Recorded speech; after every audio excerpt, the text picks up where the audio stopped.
Uh,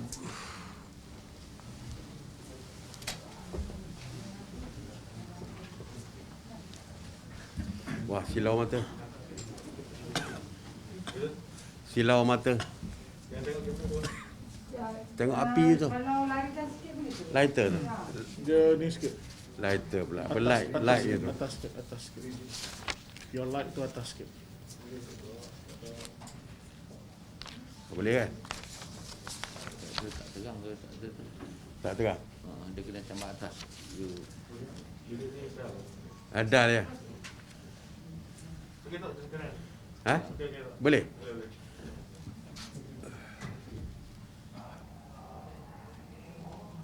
Boleh ya?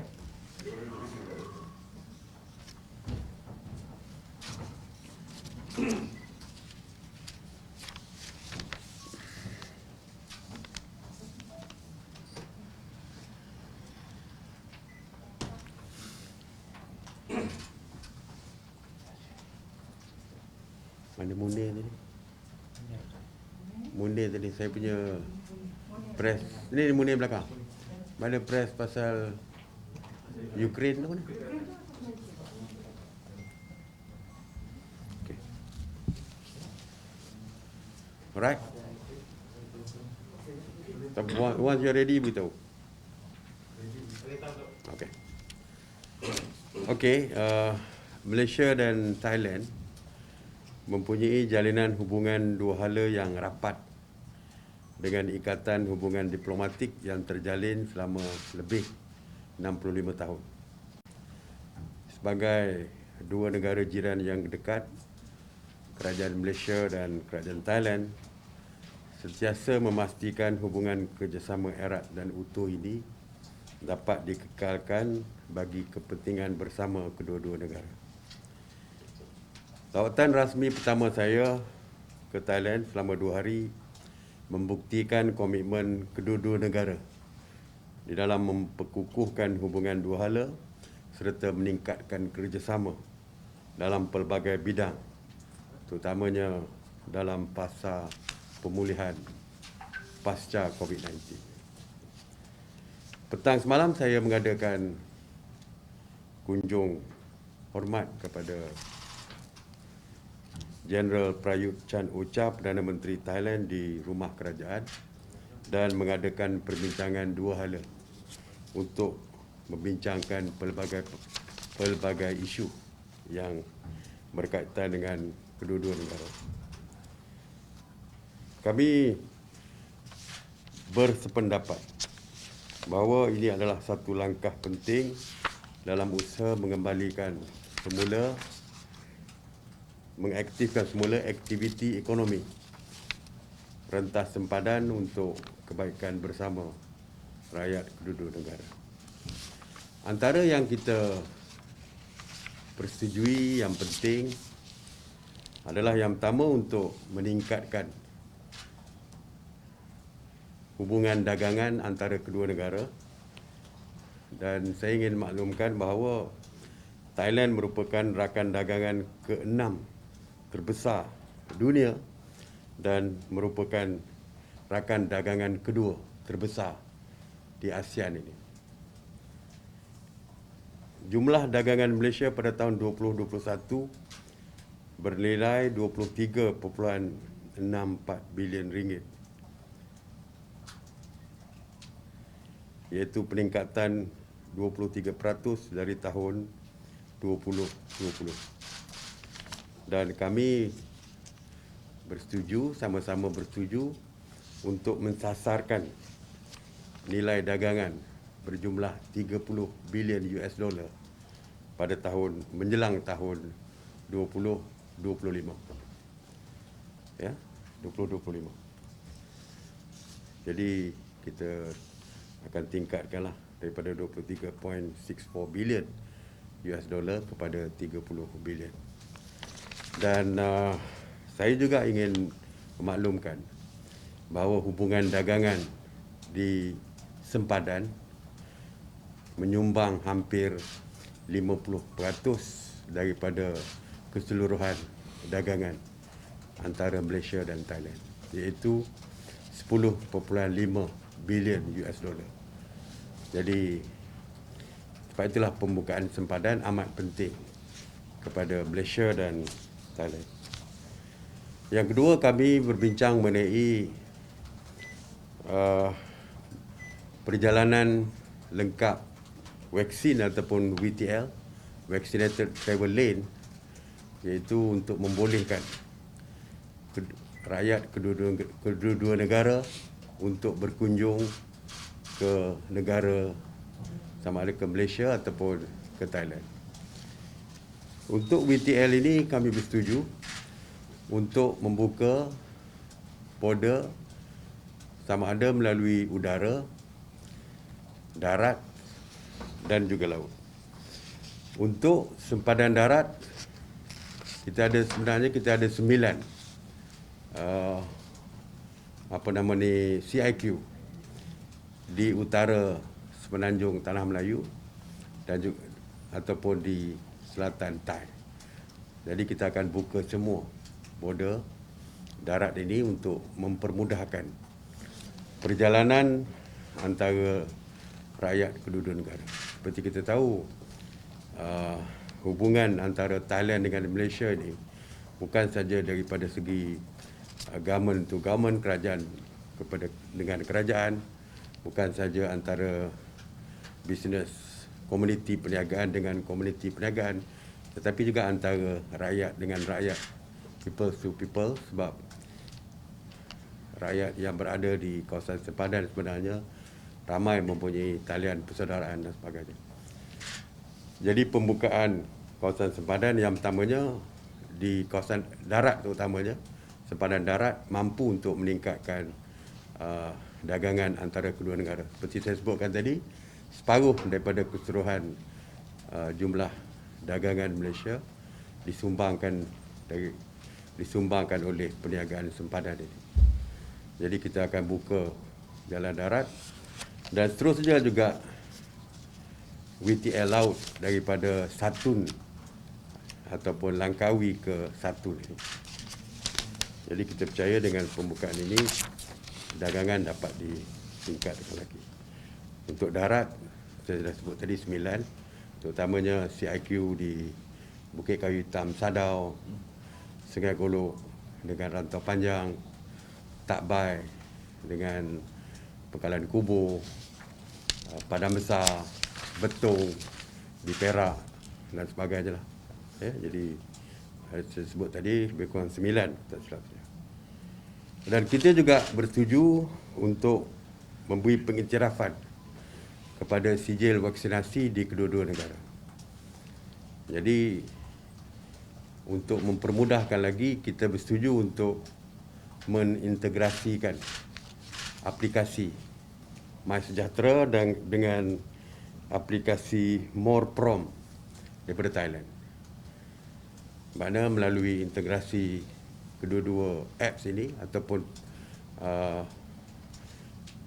peranti ini,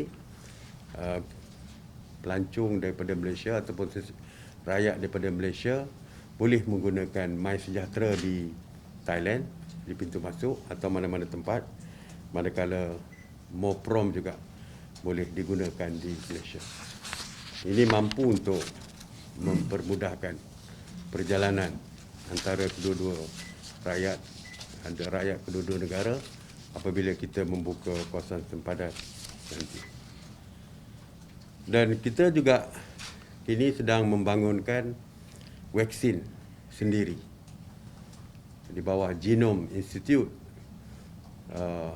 Kementerian Teknologi dan Inovasi ataupun MOSTI sedang membangunkan vaksin kita sendiri.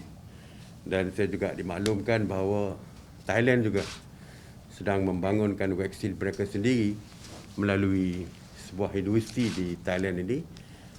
Oleh itu, kami berdua bersetuju supaya kita meneroka peluang untuk menjalinkan kerjasama di dalam membangunkan vaksin ini melalui R&D, melalui penyelidikan.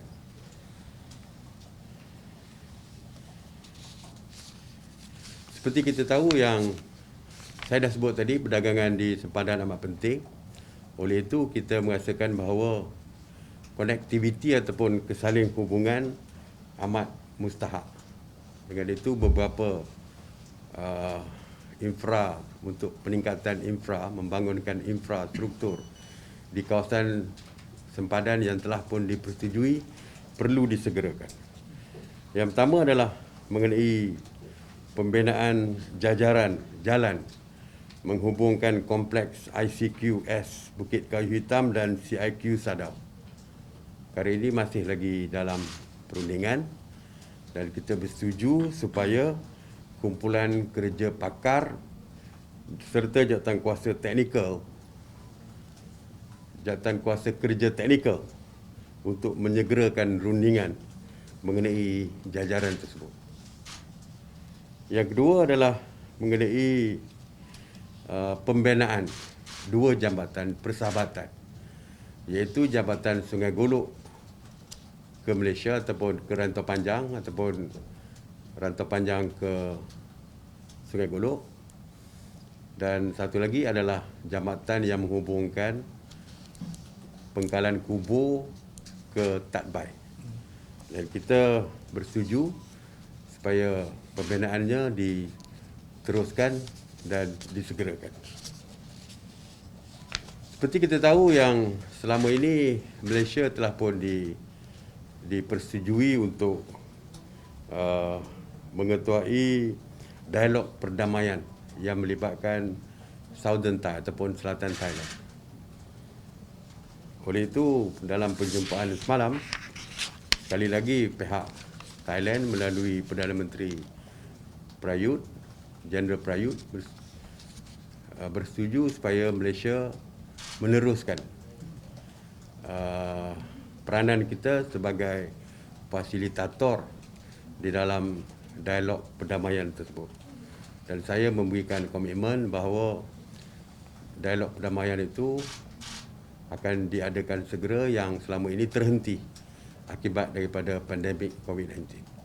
Jadi sekarang ni kita dah boleh memulakan dialog tersebut. Ya.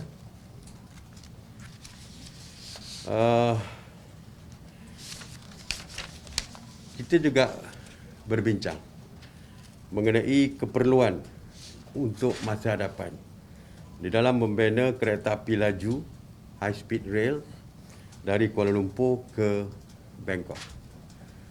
Dan kami berdua bersetuju supaya kedua-dua negara mengadakan kajian kebolehkelaksanaan ataupun feasibility study, dan kita akan meminta kementerian-kementerian dan jabatan-jabatan yang berkaitan mengambil tindakan segera.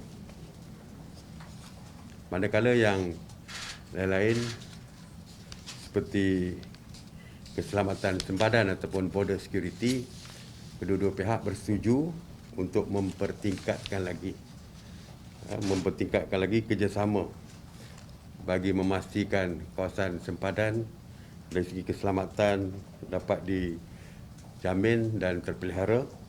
Begitu juga kita berdua bersetuju untuk memperkukuhkan kerjasama pertahanan dan keselamatan, termasuk dalam membenteras aktiviti penyeludupan dan jenayah rentas sempadan. Seterusnya, dari segi kerjasama IMTGT, Indonesia, Malaysia, Thailand Growth Triangle ini, terutamanya melalui pelaksanaan kesaling hubungan projek fizikal, ada 3 bidang yang kita beri tumpuan utama, iaitu dalam bidang pertanian dan industri asas tani, pelancongan serta produk dan perkhidmatan halal. Okey. Yang lain seperti biasalah, rundingan tahunan ataupun annual consultation akan diteruskan seperti biasalah. Yang lain tu saya ingat satu lagi yang penting yang saya nak sebutkan adalah mengenai keanggotaan Malaysia, Indonesia dan Thailand dalam International Rubber Council ataupun ITRC. Saya membangkitkan tentang cadangan penawaran getah dalam negara masing-masing dikawal agar ia dapat memberi manfaat kepada anggota dan manfaat kepada pekebun kecil getah di negara masing-masing. Kami juga menyentuh isu Myanmar seperti biasa.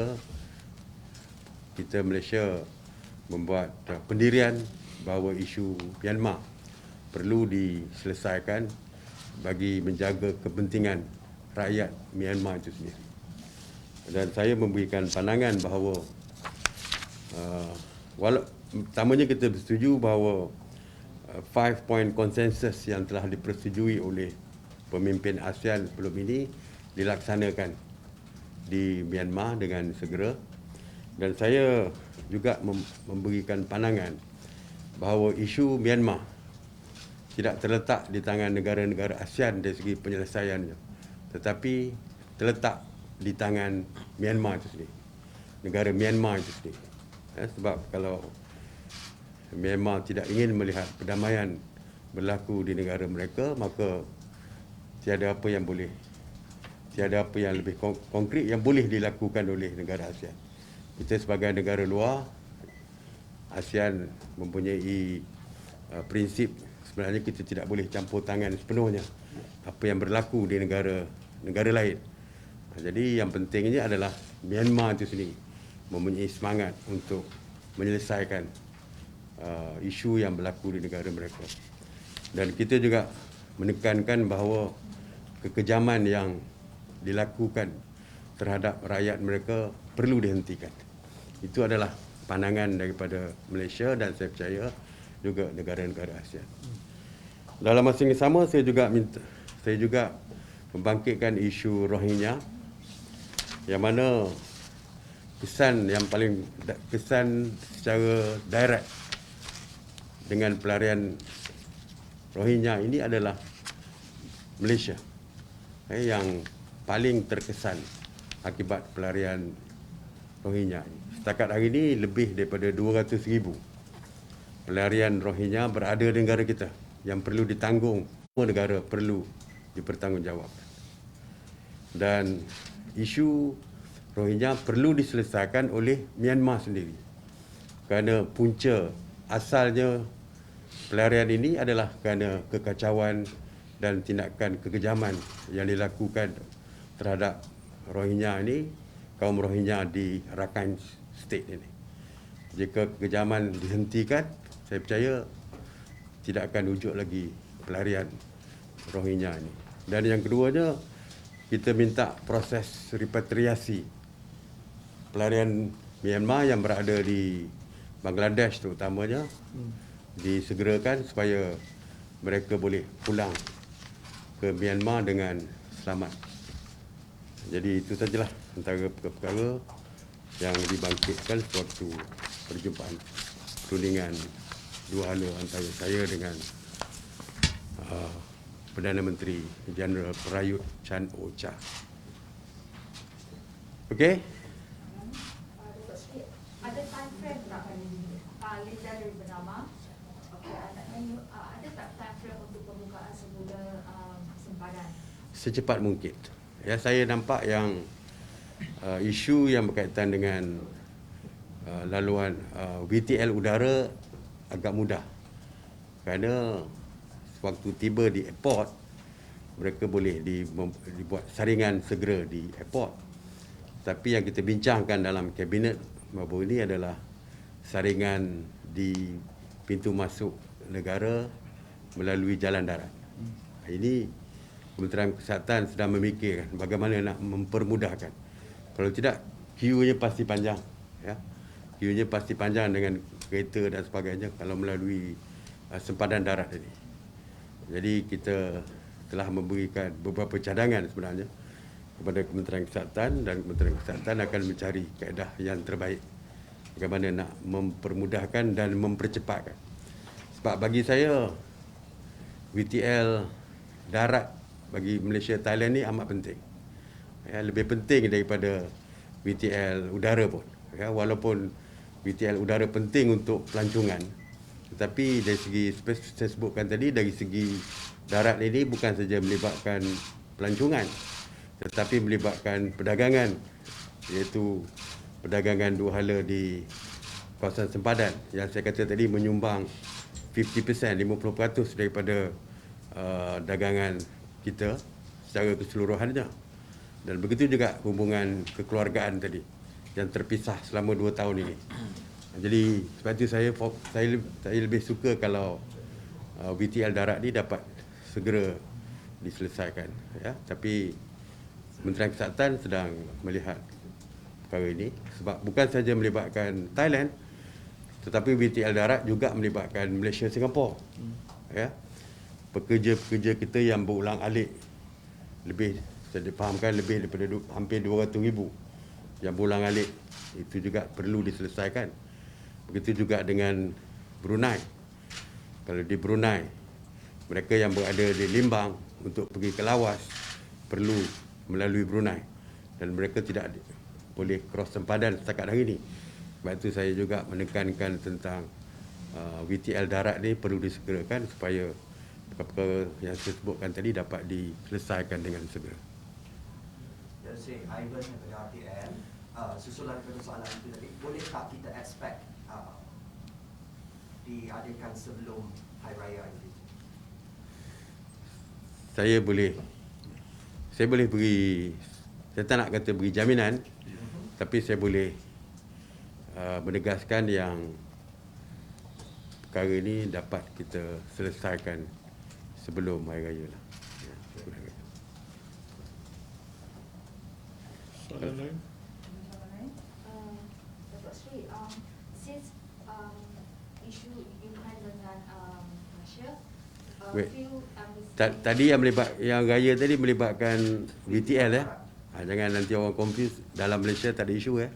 Hari raya saya dah umumkan tahun ni boleh balik raya, boleh balik puasa, buka puasa kat kampung boleh. Ya. Dan semalam waktu saya di Cambodia pun saya dah maklumkan kepada mereka untuk hari raya ni boleh balik. Tapi Cambodia VTL udara. Yang saya sebutkan tadi sebelum raya ni, kalau kita nak selesaikan juga VTL darat ni. Jadi semua boleh balik untuk berhari raya.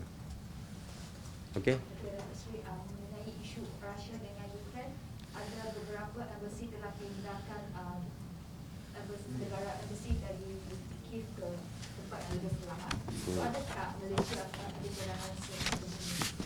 Kita ada 23 rakyat kita yang berada di Ukraine, sama ada yang bekerja di kedutaan, pelajar dan sebagainya. Separuh iaitu 13 dah pun keluar. 12 sudah pun keluar, 12 sudah pun keluar, tinggal 11. Dan 11 ini dalam proses, dalam perjalanan. Saya tak nak sebut daripada mana ke mana, kita tak tahu apa yang berlaku di sana. Tapi untuk keselamatan mereka, saya tak nak sebut daripada mana ke mana, tapi mereka dalam perjalanan untuk keluar daripada Ukraine. Bukan daripada ibu negara, bukan daripada Kiev. Mereka dah pun keluar daripada Kiev. Ya, kita jangka by petang nanti kita akan dapat berita daripada mereka lah. Ya, tapi setakat ini dah keluar daripada Kiev, dalam perjalanan untuk keluar daripada negara Ukraine itu sendiri. Ya, dan kita Kementerian Luar sentiasa berhubung dengan rakyat kita yang dalam perjalanan tersebut dan memaklumkan kita dari segi status daripada masa ke semasa. Ya. Once dia dah keluar, kita akan maklumkan kepada media lah. Okey. Saya ada statement ni.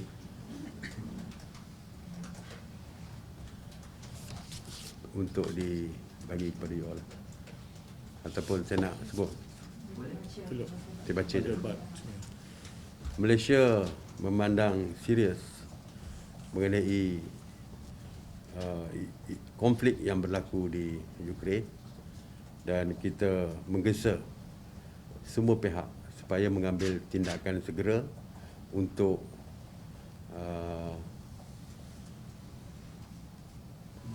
mengelakkan kehilangan nyawa dan kes lebih kerosakan. dan kerosakan di negara di Ukraine.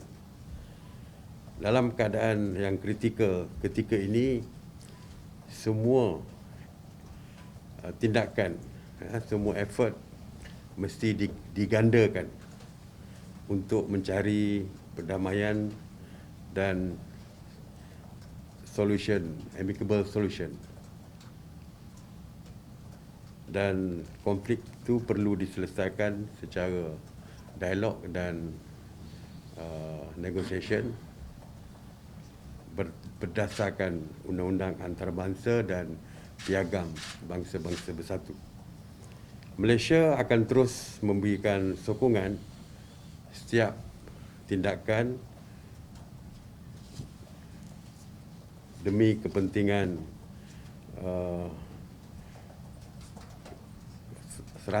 demi kepentingan serantau dan antarabangsa untuk demi keamanan dan keselamatan serantau dan antarabangsa.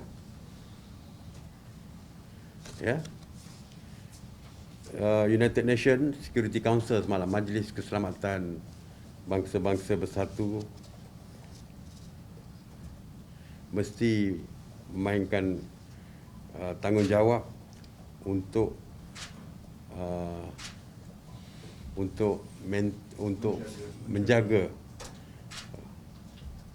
menjaga keamanan dan keselamatan antarabangsa. Kedutaan Malaysia di Kiev ketika ini sedang melakukan evakuasi ataupun pemindahan baki 8 rakyat Malaysia dan 2 tanggungan daripada Kiev dan 13 daripada warga kita telah pun meninggalkan Ukraine pada minggu lepas. Okey. Alright. Okey, saya cuma nak maklumkan bahawa Yang Berhormat Perdana Menteri semasa perbincangan dan mesyuarat bilateral di Cambodia dan di sini juga telah menggunakan bahasa kebangsaan dengan sepenuhnya, kecuali ucapan ketika jamuan malam tadi itu kerana meraihkan ramainya duta asing yang ada di sana. Apa signifikan penggunaan bahasa? Ya, saya pernah tekankan sewaktu saya merasmikan debat antarabangsa pelajar-pelajar seluruh dunia di UiTM Johor bahawa setiap urusan rasmi kerajaan kita mesti menggunakan bahasa Melayu ataupun bahasa Malaysia. Dan rundingan saya di luar negara juga adalah merupakan urusan rasmi kerajaan. Jadi sebab itulah saya menggunakan bahasa Melayu, ya. Lagipun kalau kita lihat di negara-negara di Indo-China ni, terutamanya termasuk Thailand, mereka menggunakan bahasa mereka sendiri, dan perlu diterjemahkan. Jadi daripada Thai sebagai contoh perlu diterjemahkan pada saya. Kalau saya bercakap Inggeris, perlu diterjemahkan ke dalam bahasa Thai. Jadi bagi saya adalah lebih baik kita menggunakan bahasa kita, diterjemahkan ke bahasa mereka, mereka menggunakan Filipina. Yang lain semua menggunakan bahasa mereka sendiri. Dan tidak ada timbul isu lewat dari segi interpret untuk mengalih bahasa tersebut. Kerana sekarang ni dengan peralatan yang moden, the immediate, serentak apa yang bercakap tu keluar. Jadi tak timbul gangguan lewat dan sebagainya. Lagipun sudah sampai masanya kita memperkasakan bahasa kita sendiri. Bahasa Melayu merupakan bahasa kebangsaan dan sudah sampainya kita bangga dengan bahasa kita dan kita perlu bertanggungjawab untuk memperkasakan bahasa kita. Jadi tidak ada sebab kenapa kita rasa janggal apabila berbahasa Melayu di luar negara. Kerana orang lain boleh berbangga dengan bahasa masing-masing.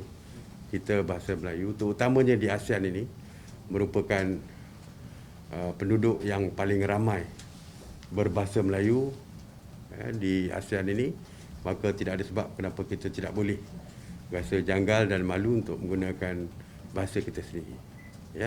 Penduduk yang paling ramai di ASEAN menggunakan bahasa Melayu. Indonesia hampir 300 juta, Brunei, Singapura juga, Selatan Thailand, Selatan Filipina dan juga 800,000 di Cambodia, Melayu campak menggunakan bahasa Melayu. Jadi jumlahnya begitu besar di ASEAN ini. Dan mungkin satu hari nanti kita boleh melihat kemungkinan possibilities untuk menjadikan bahasa Melayu sebagai bahasa ASEAN. Jadi perkara ini mungkin boleh dibincangkan dengan pemimpin-pemimpin ASEAN yang lain. Alright? Okay, last, amalan ini akan diteruskan untuk lawatan yang akan datang. Seterusnya. Cuma setakat hari ini kita bincang dalam kabinet.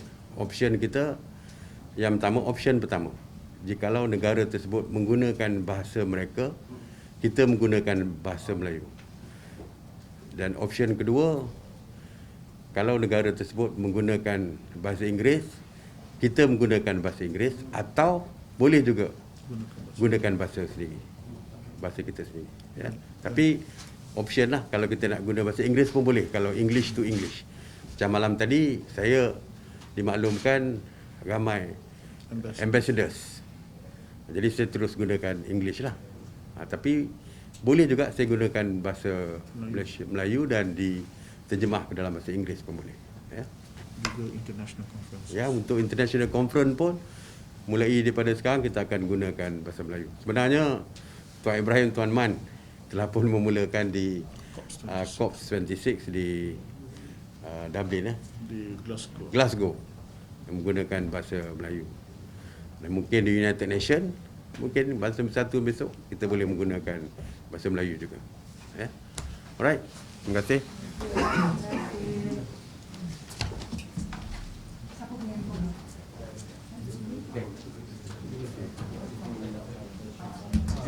Yang media tentang Ukraine tadi boleh bagi kat dalam. Dah bagi press semua. Sebab TV, artikel, lepas tu